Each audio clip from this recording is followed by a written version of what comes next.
Okay, team. So here we have the graph of the function f of x equals 1 divided by x.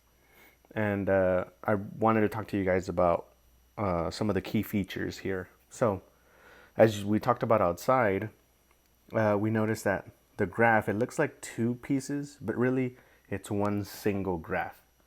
Now, there are certain things that are happening that are kind of strange, right? And we kind of talked about it in the previous video when we were collecting our data. We said what would happen when x equals 0.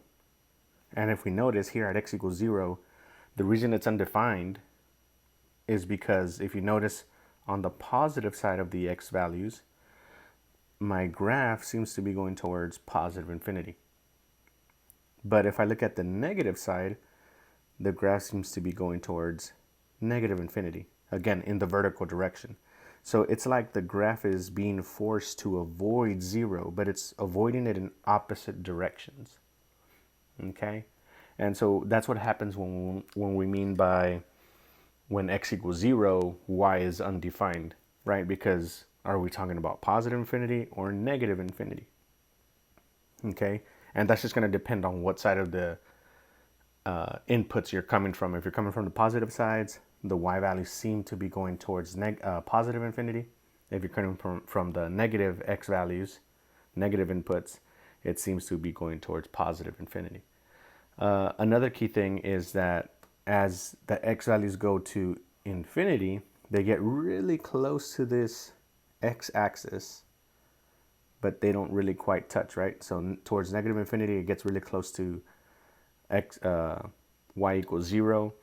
And then as we go towards positive infinity in the x direction, it seems that my graph is getting really, really close to y equals 0 again.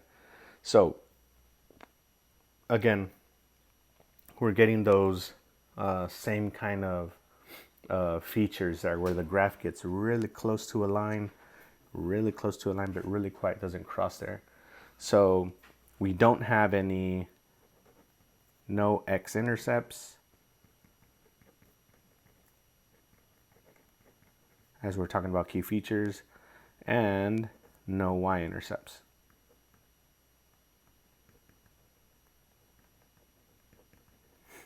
The domain,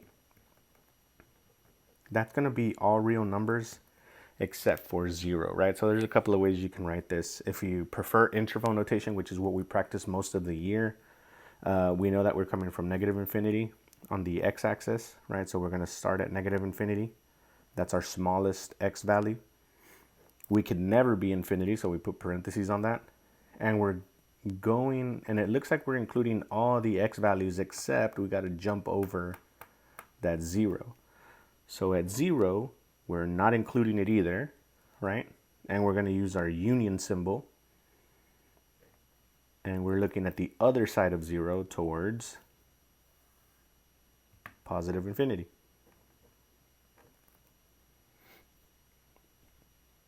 Is that the only way you can write it? No. If you want to write it inequality notation or set builder notation, you can definitely do it that way. Again, what I wanted to use was notation that we practiced this year. And the range is going to be very similar because it's behaving in a similar way, right? We start off at the smallest y value from our range, and we notice, hey, that's a negative infinity. And then we're going up, and it looks like we're including all those values until we get to 0. We're like, oh, got to jump that. So we use our union symbol, and then we're going towards positive infinity.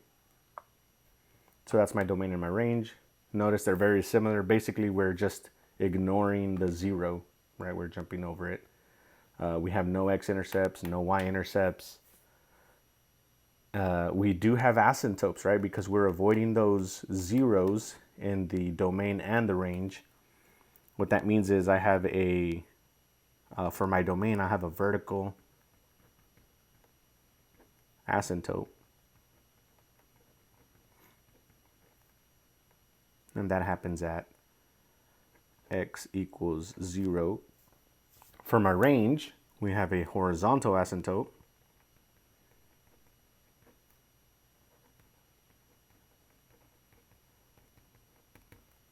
at y equals 0.